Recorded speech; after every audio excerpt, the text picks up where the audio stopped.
Saludos profesor, mi nombre es Laura López, estudiante de la asignatura Circuitos Eléctricos 2 y en este video voy a exponer lo que es un circuito RLC resonante en paralelo. A continuación consideraremos una red de resonancia en paralelo que consta de una resistencia de 60 ohmios, un condensador de 120 microfaradios y un inductor de 200 milihenrios que están conectados a través de una tensión de alimentación sinusoidal que tiene una salida constante de 100 voltios en todas las frecuencias. Vamos a calcular la frecuencia de la resonancia, el factor de calidad y el ancho de banda del circuito, y nos dan la figura del circuito.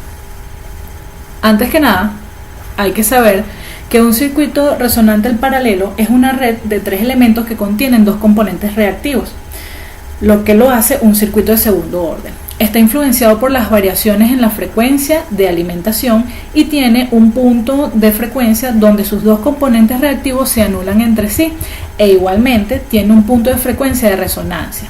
De esta misma forma está influenciado por las corrientes que fluyen a través de cada rama del paralelo LC o circuito tanque, sabiendo que un circuito tanque es una combinación en paralelo de bobina y condensador que utiliza en redes de filtro para seleccionar o rechazar las frecuencias de corriente alterna. Entonces, lo primero que haremos será definir lo que ya sabemos acerca de los circuitos RLC en paralelo, que es la admitancia, la conductancia, la susceptancia inductiva y capacitiva.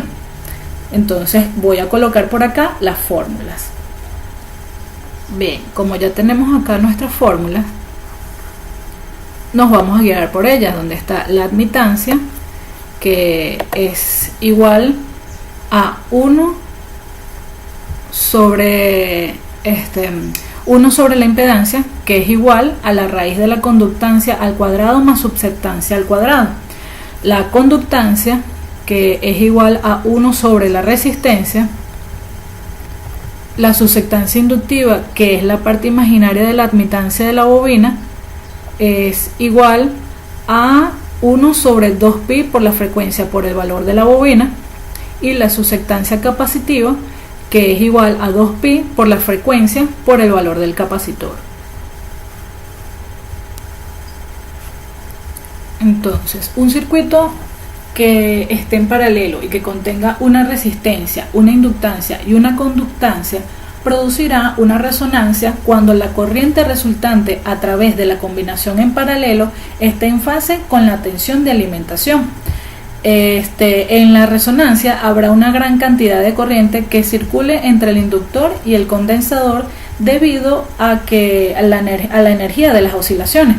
Este circuito almacena la energía en el campo magnético de la bobina y el campo eléctrico del condensador. Esta energía, siendo constantemente transferida hacia adelante y hacia atrás entre el inductor y el condensador, da como resultado que la corriente sea cero y la energía se extrae de la alimentación. Esto se debe a que los valores instantáneos correspondientes de la corriente, la bobina y el capacitor siempre serán iguales y opuestos, y por lo tanto la corriente absorbida de la red es la suma vectorial de estas dos corrientes y la corriente que fluye en él. Entonces, cuando el circuito tanque formado por la bobina y el condensador actúa como un circuito abierto, lo vamos a observar como en la figura que voy a mostrar a continuación, que es el que vemos acá en la parte de abajo. Para hallar la frecuencia de resonancia de un circuito se debe hallar la expresión de su impedancia total. Luego la impedancia se debe expresar la suma de la parte real y la parte imaginaria. Luego se debe igualar a cero su parte imaginaria, despejar la variable f de la frecuencia y la variable w de omega. Es decir, la resonancia ocurre cuando la reactancia de la bobina es igual a la reactancia del condensador y las partes imaginarias de Y se convierten en cero. Entonces vamos a tener una fórmula para poder hallar estos valores. Si sabemos que x sub L es igual a x sub C, entonces haciendo un despeje de la fórmula de 2pi por f por L, que es igual a 1 sobre 2pi por f por C, obtendremos la fórmula general, que sería la frecuencia es igual a 1 sobre 2pi por raíz de L por C, que nos dará en hercios. O si trabajamos con omega, es igual a 1 sobre la raíz de L por C y nos dará en las unidades de radianes. Entonces, calculando para nuestro circuito asignado, calculando la frecuencia de resonancia de un circuito dado, una vez ya obtenida la fórmula, obtendremos el siguiente resultado, que es la frecuencia es igual a 1 sobre 2pi por raíz de L por C, que sería entonces, sustituyendo los valores, 1 sobre 2pi raíz de 0.2 por 120 por 10 a la menos 6. Esto es igual a 32.5 hercios. Luego, para calcular el ancho de banda, teniendo en cuenta la fórmula, el ancho de banda del circuito de resonancia en paralelo se definirá por BW, que es la frecuencia sobre el factor de calidad. Para calcular el factor de calidad, primero debemos encontrar la reactancia inductiva en la resonancia X sub L. X sub L, como habíamos definido anteriormente, es igual a 2pi por F por L. Entonces 2pi por 32.5 por 0.2 es igual a 40.8 ohmios.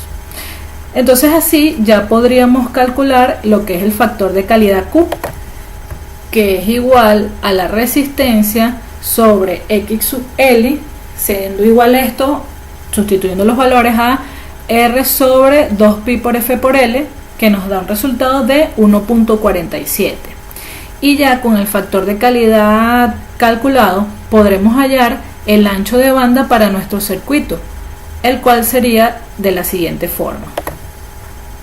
El ancho de banda, como dijimos, está definido por BW, que es igual a la frecuencia sobre el factor de calidad. Entonces sería 32.5, que es la frecuencia, sobre el factor de calidad, que es 1.47.